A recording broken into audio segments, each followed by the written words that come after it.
All right, Larry Krueger here from the Krug Show with a little 49er Intel Wednesday live stream. Hope you guys are enjoying the Krug Show coverage of the Niners. All right, Niners getting ready to jump on the bird and fly to Texas to take on the Houston Texans in what is promises to be a very, very interesting football game. And as far as, what happened today in Ninerland of importance, well, it wasn't a lot of important things today, but the Niners did promote Robert Beal to the active roster. They re-signed Trevis Gibson to the practice squad after they waived him from the active roster.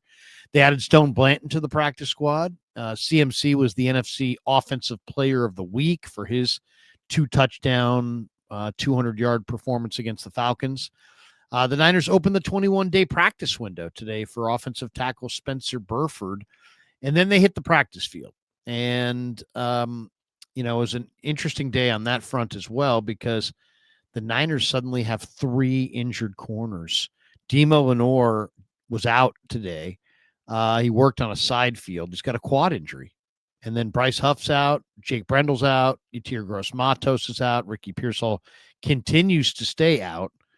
CMC and Trent Williams didn't practice today because of Veterans Day off for them. Brock Purdy did practice. I don't know if I wanted to see that. I wanted to see him rest, but he's practicing with the toe.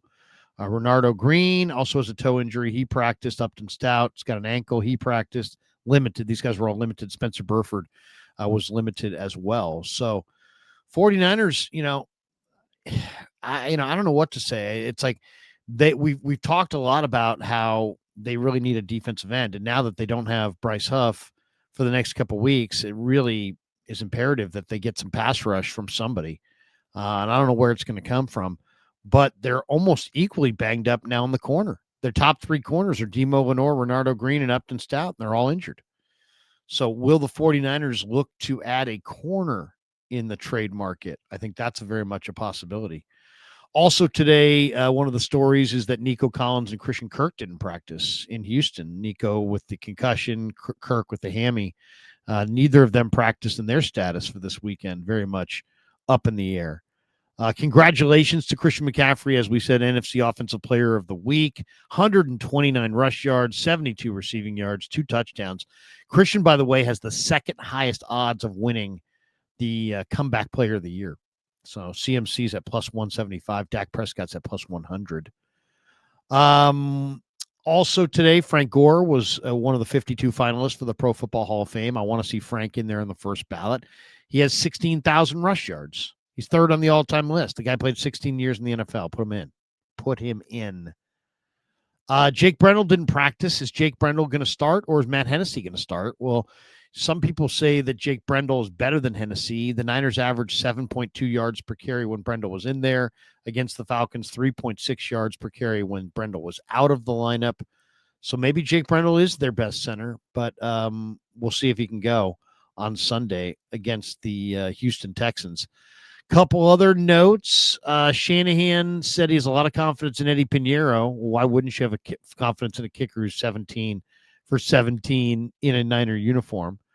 Also, Ray McLeod went from the Falcons to the New York Giants. So he signed with the New York Giants after the Falcons cut him loose. The Niners may go on a run here. They're 5-2. And if you look at what the teams that they play going through week 15, Houston, Giants, Rams, Cardinals, Panthers, Browns, bye week, Titans. The Niners could go 6-1 in the next 7 games and wind up 11-3 after 15. We'll see, but Houston's 2-5. The Giants are 2-5. The Falcons are 2-5. Carolina's lousy. Somehow they have a 4-3 record. Browns are 2-5. Tennessee's 1-6. The Niners are 5-2. They may go on a run here. Just something to look for. A lot of talk about trades. Trade deadline's coming up. Bleacher Report had a Max Crosby trade. And, it's funny. I heard Grant do a whole video on, hey, the Niners ought to trade for Max Crosby. And he's looking at that Bleacher Report trade saying, make that trade. I wouldn't make that trade. a 2026 first, a 2026 fourth, a 2027 first, a 2027 fifth, and Juwan Jennings? No. Not gonna. I don't want to trade 2 number ones and Juwan Jennings and 2 day 3 picks, all for Max Crosby. I like Max Crosby. Don't get me wrong. I like him a lot, but I think that's too much. I don't want to get involved in any of these Herschel Walker, Deshaun Watson ridiculous trades that set you back forever. No 5-pick trades. The Trey Lance thing did not work out. And then ESPN's Jeremy Fowler this morning tweeted out a list of players that he considers ideal fits for the 49ers. And on this list is Christian Harris, the linebacker for the Texans, who's only 24. I think that would be a really nice get if the Niners could get Christian Harris. He also has old man tight end Mark Andrews from the Ravens. Not interested there. He named Chris Olave. I think that's kind of interesting just because Kyle Shanahan has always talked glowingly about having vertical speed, and they don't have any. Watkins, but they don't seem like they want to put him out there yet. Cowing can't get on the field. They don't have a lot of vertical threats, but Olave is a vertical threat. And the Buckeye receivers have really had a run. You wonder if Olave would be among, JSN and some Egbuka and some of these other Buckeye receivers if he just had a better quarterback. So that's an interesting one. Would they really entertain the idea of trading for Chris Olave? Trey Hendrickson was on his list, but once again, Cincinnati currently has no public plans to trade their star defensive end, despite the fact he's a free agent at the end of the year. Another guy who's a free agent at the end of the year is Jalen Phillips in Miami. Sounds like he's gettable, but what's the price tag going to be? I've heard maybe a 4th-round pick. Logan Wilson, the Bengals linebacker, was on this list. I thought that was an interesting name. I really like Logan Wilson. He's a highly active, instinctive linebacker who can play a lot of different roles. Kingsley Enagbare, again, from the Green Bay Packers. There must be something there. He's been on this list a few times. I can't imagine that why would Green Bay want to help the Niners? I mean, it just doesn't make any sense at all. And then the last name on the list is the one I think is the most intriguing, Arden Key. Because as I mentioned, Arden Key, Arden Key is an inside-outside threat, but he also, Niners have experience with him. They know what he's about. I don't think they want to take any chances. I think the Niners were really embarrassed by their trade for Chase Young because they traded for Chase Young and Chase Young dogged it in the NFC Championship game. It's not on them, it's on him, but still it makes them look bad. I don't think they want to dabble with anybody that doesn't have a big-time motor or somebody they really know how hard he plays and his work ethic. They know who Arden Key is, so that one's interesting. I want to make sure his quad's okay, but besides that, I like Arden Key. If he wasn't the guy, Draymond Jones, is another Tennessee defender. And they also have a corner named Roger McCreary, who was a 2nd-round pick a couple years ago, who's really talented. And the Niners, with 3 corners, their top 3 corners all hurt, they could really use a Roger McCreary. So of this list, I think it's an interesting list. The defensive ends on here are Trey Hendrickson, Jalen Phillips, and Kingsley Enagbare and Arden Key. I think Key probably makes the most sense. I also think corner is much more of a need than people think because when you run out of corners, it's game over. And McCreary and Key, I think would be, the old Rolling Stones song, you can't always get what you want, but you try sometimes, you find you get what you need. I think, there's a lot of people that want Trey Hendrickson. There's a lot of people that want Max Crosby. What do the Niners need? They need Arden Key and Roger McCreary. They need a corner and they need a versatile rusher that can help them inside and outside. And I think, and they also don't need to trade a bunch of draft picks from next year because they need those draft picks. All right, let's get to today's action. DeMeco Ryans spoke today at the podium, and he had this to say about Robert Saleh. Saleh was truly a blessing from the standpoint of a young guy like myself coming in and coaching. Think you know a lot about playing ball and think you know a lot about coaching, but working with Robert, he truly showed me what it takes to coach and the detail, the fine details, the small things that it takes as a coach, how you have to be deliberate in your preparation. How are you saying things to players, not just, not just relaying a lot of information to them, but how are you truly teaching it? How do you understand each guy in your room? How do you teach it different? How you Some guys may need more walkthrough, or some guys you can tell them one time. Some guys need to write it down. So Robert Saleh, he taught me all of that of what it takes to be a good coach, and I'm so blessed and thankful to have learned under him because he's such a meticulous, detailed person, not just in coaching but just in life. And I've learned a lot from him, and I'm thankful for all the things that he's taught me. Right, and There you go, little DeMeco on Robert Saleh, and there's no question. There's a lot of mutual respect there. I do expect a low-scoring game. I think both defenses probably have the advantage on the offenses coming up on Sunday night. Let's play the Jordan Elliott cut. Jordan Elliott from NBC Sports Bay Area was a great follow on Twitter at @splash_cousin. Said the 49ers have not had a player with bend like this since D Ford. He's talking about Bryce Huff. And if you look at the footage of this and just, look at the way that Bryce Huff bends coming around the edge, and it's really true. I mean, I said this a month ago or really this summer that Bryce Huff was, I thought, the best defensive end the Niners have had opposite Bosa since, Shanahan and Lynch have been with the Niners. D Ford wasn't this guy. D Ford was like this in college, and D Ford had a couple years in Kansas City where he was like this, but he wasn't like this with the Niners. He had great get off, but he didn't have that ability to dip like that and get parallel to the ground. He was more sore. He was more beat up. He was older at this point. Huff is younger and he's explosive. And the Bryce Huff that we saw with the Jets that went away last year with the Eagles, this is the Bryce Huff who's back. And I think the Eagles probably already regret trading Bryce Huff to the Niners, but we'll see come playoff time if Bryce Huff is able to sack Jalen Hurts and knock the Eagles out of the playoffs. If Howie Roseman at that point will be like, you know what, maybe I shouldn't have traded Bryce Huff to the 49ers. So there you go. A little bit of Bryce Huff there. And the bend is off the charts. Off the charts. Now, they're going to miss him for sure the next couple of weeks, but he looks really good. Now let's play the Brian Baldinger, because Baldy weighed in on Mac Jones. And he says, Mac Jones, not that he needs to do anything to endear himself to his team, and I don't like quarterbacks making tackles, but this is an excellent tackle by Mac Jones.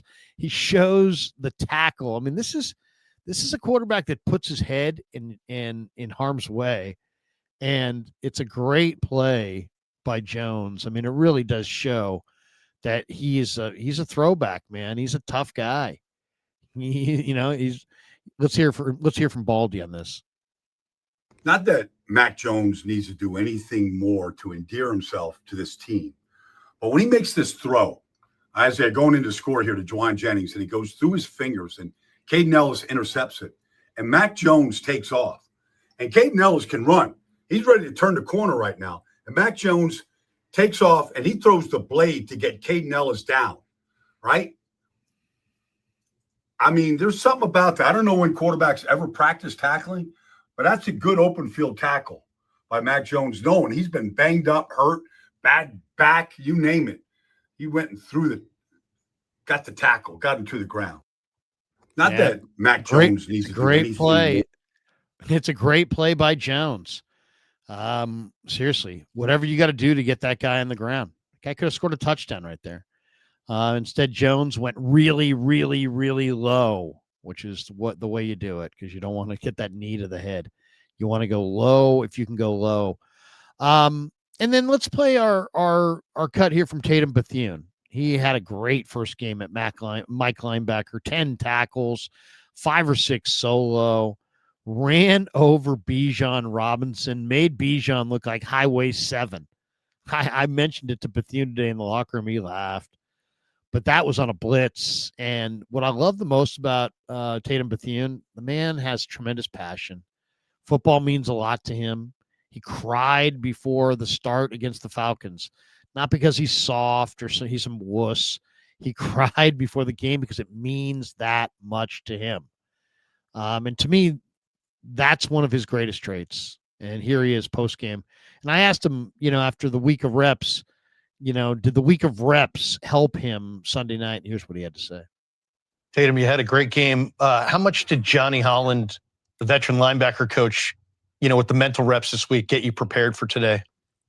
Johnny, he came to me. He said, "You don't have to be nobody else but Tatum Bethune. We drafted you for a reason. Do the stuff that we saw that you did in college." And I felt like that's what I did. And I felt like I could be better in a lot of communication stuff on the defense. But that all comes with time, So, yeah. Yeah, so good stuff there from Tatum Bethune.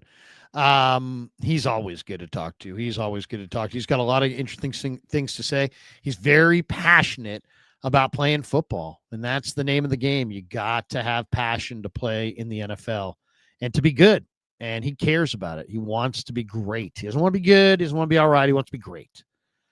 All right, we should tell people 49er football season is presented all season long by Sleeper, the fastest growing fantasy platform in the world. It's a one-stop shop.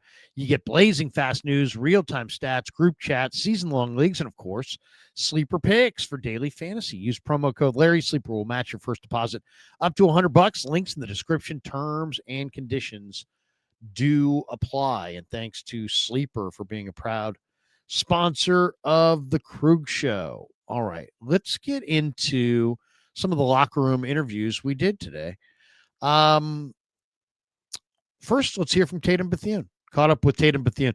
Who did we catch up with today? Really Tatum Bethune, Drew Moss, and Derell Lutter. And then we also heard from Kyle Shanahan. Should we go with Shanahan first? Why don't we do that? We'll go with Shanahan first, and then we'll come back with the players. You got Here's the Kyle run game Shanahan going this week, and it was probably the best all year. We always ask you about what it looks like, why you fall short of it when it was successful. What was the key this week? A lot of things. I mean, it's not just one thing. I mean, I thought we blocked a little bit better. I thought we ran a little bit better. I thought we called some better looks. I thought we were really good on third down, which kept us out on the field. I thought our defense really slowed them down, even in the second half when they went down and scored 7. And, I could feel them getting back into it and getting some momentum, and the offense needed to answer, and the offense went 3 and out, which really worried me because I could feel their momentum.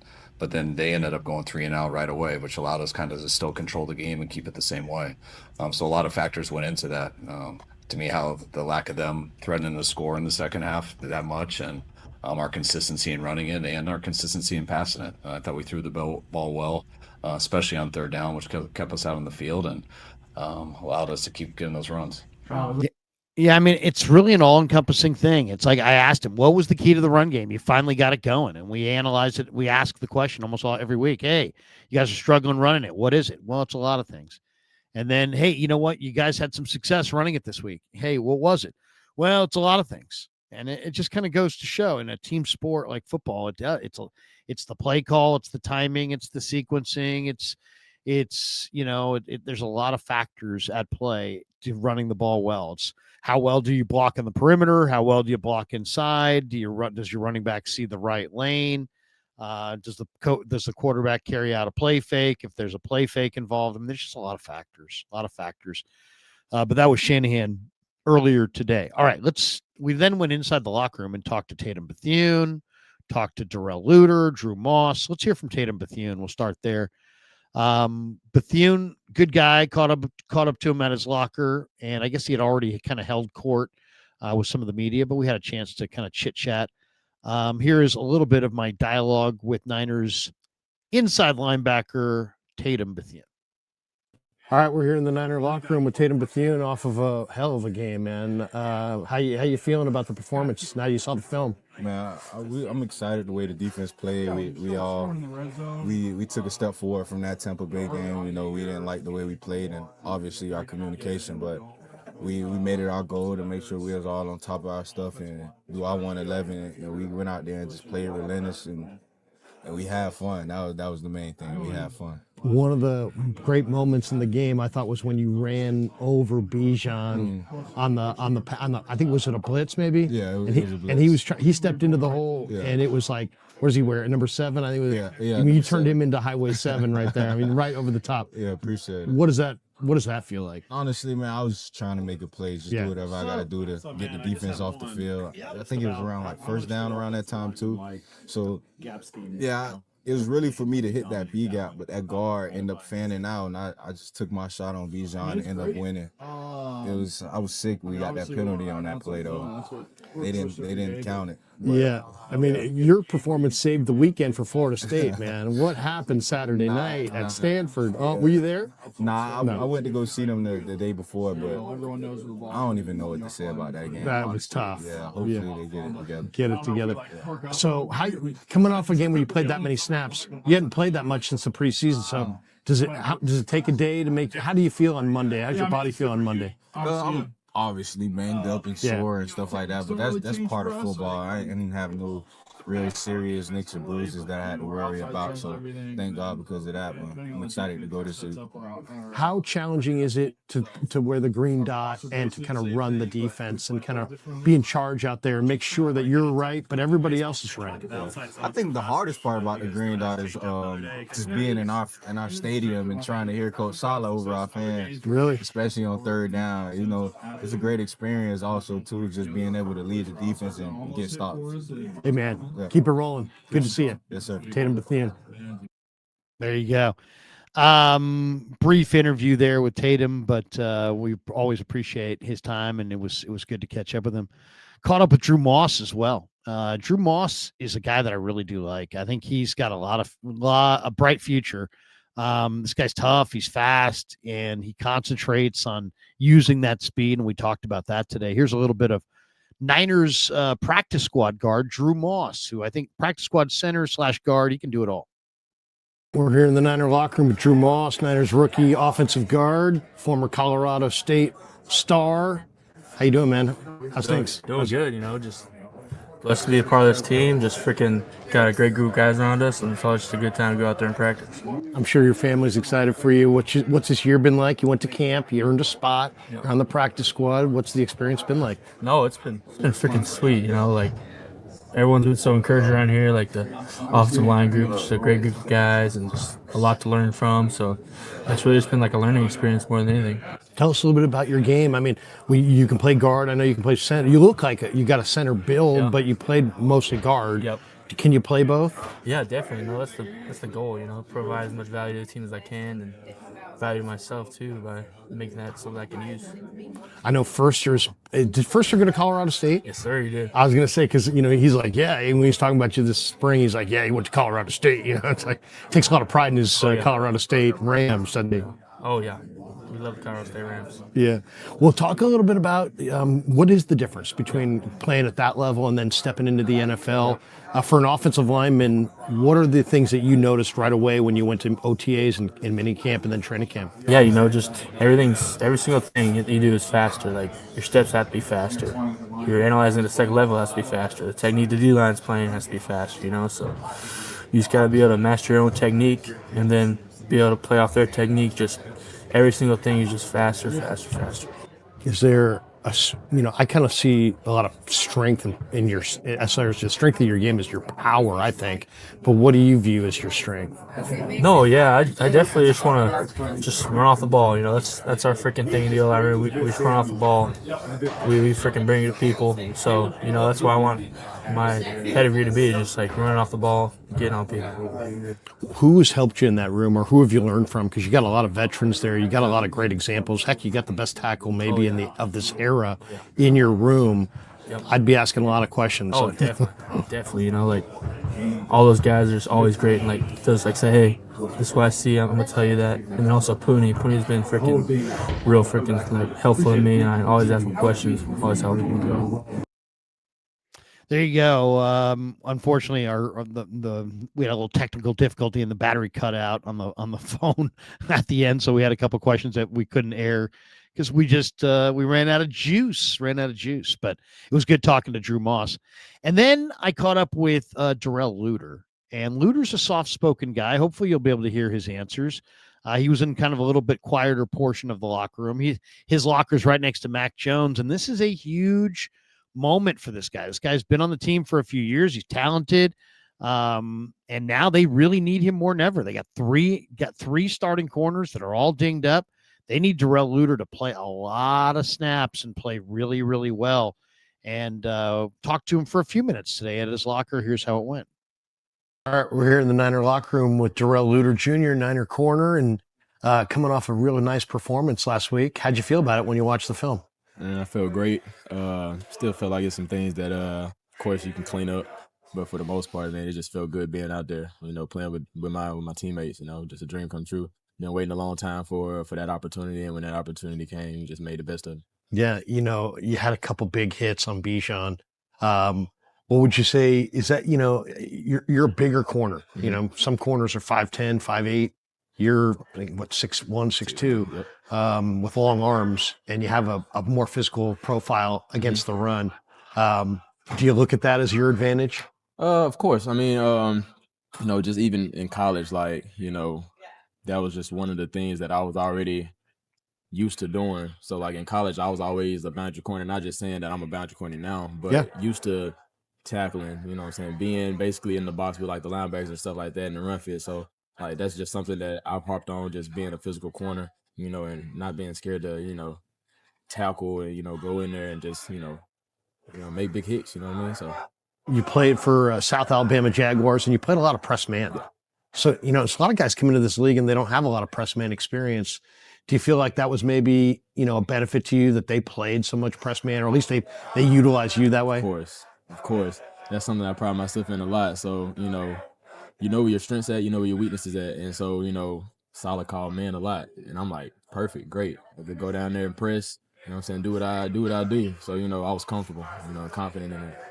Houston, what do they look like on film? I mean, Nico Collins got hurt this week, so we don't know if he's going to be in there, but they got some young guys. They got Jalen Knoll, who had a good game, and they also have Jaden Higgins, the rookie, the two rookies from Iowa State. When you watch them on the film, what do they look like to you? Much respect to them. They're good receivers. We just have to be physical, and we have to challenge those guys, on the line of scrimmage. And you know what I'm saying? And it's gonna be a dog fight. You know what I mean? We're gonna go in there, we're gonna compete, we're gonna do what we do, trust our technique, trust what we coach. So that's it. What do you need to get ready for the game, like preparation wise? I mean, a lot of people say, hey, football happens. It's not just Sundays, man. It's all during the week. Right. Like what in this process all during the week? What do you really need to get ready to play on Sunday? I'll just say, honestly, throughout the week, the practice is key, is vital, and it's what you do during the practices, and even when you're away, from the field and from the locker room and you're at home, what are you doing with your time, getting in that playbook and watching the film, trying to find indicators, trying to see the weaknesses that certain receivers have, and all this and that and the third. So, me personally, that's how I see it. You know what I mean? Attacking each day in practice, because I know that's what we're going to get on game day. And just making sure that I'm good mentally, because I know I'm going to be there physically, you know what I mean? And just, and that's it. Just making sure both of those flow together as one. So. You've had to be patient because it didn't come right away. And I know I've interviewed you before. I know you got a young daughter. How's the family doing? They're great. How's life as you're kind of progressing through your NFL path here? That's great. It's great. Actually, I got another child as well. Nice. Got a boy. Thank God. There you go. So, one of each. He's great. He's doing great. He's getting big. Loving my family. We've had a great year. And I couldn't have asked for anything better. You know what I mean? God has blessed us, tremendously. And He keeps doing it. He keeps opening doors. So that's all I can ask. I thank God, and I'm so grateful, and I don't take none of this for granted. So. Couple last ones before we let you go. How are you a better player today than when you first came into the league out of college? I'll say out of even the first 2 years, coming out of college, and I didn't play a lot of ball, of course, because I was hurt. Just seeing, the ins and outs of the game and picking up key things from veteran guys, and I mean, you still go out there and you practice, and you're still going against, veterans and this and that and the third.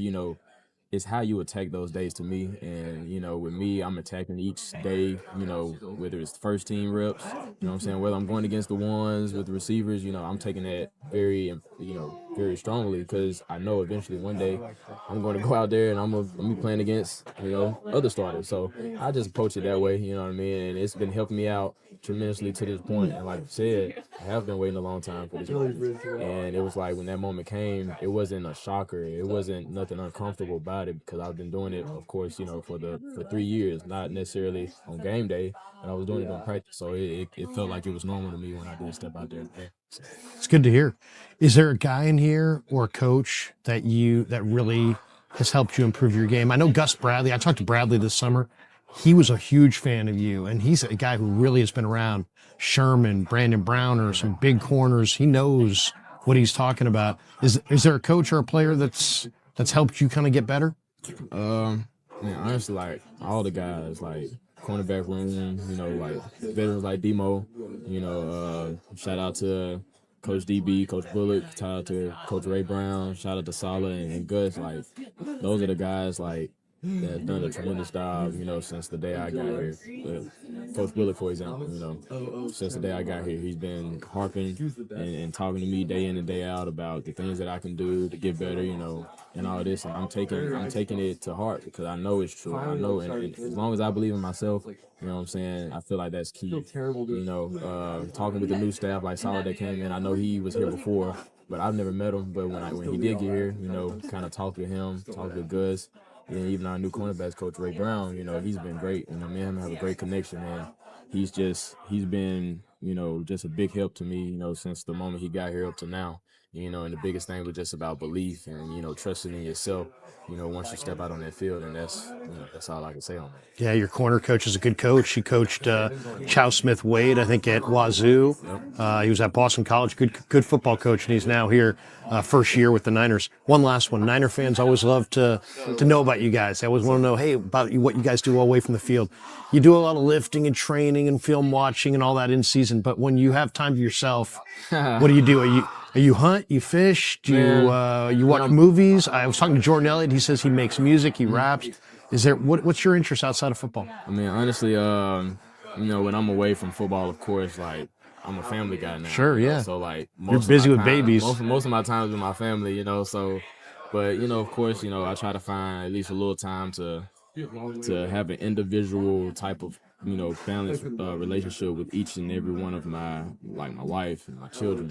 Whether it's me and my wife going out on a date, you know what I mean, and the kids are being watched by my little brother, or me and my wife and my children, we go out, we go whether we all go out on a dinner date a little bit, and then or we go to the park, those things may be a shocker, but my wife is actually a gamer now, so really, like, that's awesome. Like, at first she wasn't no gamer, so whenever I'm on the game, of course she's ready for me to get off, but like she's on the game, she plays Fortnite a lot. That's awesome. So like whenever I come home, I get on Fortnite with her, and like we'll play for a little bit, and then we'll get off and attend to the kids. The kids will be with us, honestly, while we're doing that. Like, have a little playroom right beside our game room. That is awesome. So yeah, that's my whole deal. Like after work and everything, I do that. You've been in the Bay for a few years now too. How do you enjoy the Bay? How's your family enjoy the Bay? We got great weather here. Great weather. I don't miss the weather back home. You don't miss South Alabama. Like being back home, but we've been enjoying the weather for sure. I'm not sure if we've truly just branched out and seen everything. Of course, we went to San Francisco. Went on the Golden Gate Bridge and all that stuff, but we've kind of just stayed in this little area and just kind of chill for the most part. But I mean, it's been great. We love the weather. You couldn't ask for no better weather than this. So, seriously, perfect football weather too. Perfect. Hey man, good luck to you. I know you're going to get a lot of run here in the second half of the year. I know you're up to it. I've been touting you. Yes, sir. So have a great season, and thanks for stopping by. All right, little Derell Lutter, good dude, and very talented. There were a lot of Niner fans that were burying this guy in July and August. And I was like, give this guy a little bit of time. He's got the profile that you want in an NFL corner, and he's very serious about his job. You got a little glimpse into his life away from the football field and away from the Niners with the babies and the family and the whole thing. But good dude, Derell Lutter. So he's going to be a guy that is going to be leaned on heavily in the next few weeks with the injuries at corner. All right. We should tell you thanks to our sponsors. Thanks to Pig and a Pickle. Thanks to Sleeper. And, of course, thanks to our friends at Habbas Law. Let's put Habbas Law on the board there. Thanks to Habbas Law for being a proud sponsor of the Krug Show. They will fight to make it right. The good people at Habbas Law, 1-800-INJURED. Today's show is sponsored by Habbas Law. For more than 40 years, Omar Habbas and his son Tarek have been standing up for people right here in Northern California. They're fierce, relentless PI attorneys. They don't back down until justice is done. When you're injured, the insurance companies try to dodge. The whole game plan is let's figure out a way not to pay you. But Habbas Law knows the playbook because they've been battling and beating insurance companies for decades. So they're official partners of Bay Area institutions like the Giants, the Earthquakes, the Sharks, San Jose State, and others. So if you're in need of someone in your corner, call the firm that the insurance companies hope you never call, and that's Habbas Law. They will fight to make it right. Visit them on the web at habbaslaw.com, HABBAS law.com. Their phone number is 1-800-INJURED. They will fight to make it right. Thanks to Habbas Law for being a proud sponsor of the Krug Show. Love those guys.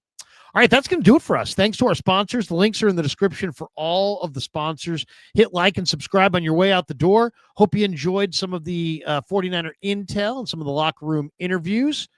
And thanks for supporting the Krug Show on YouTube.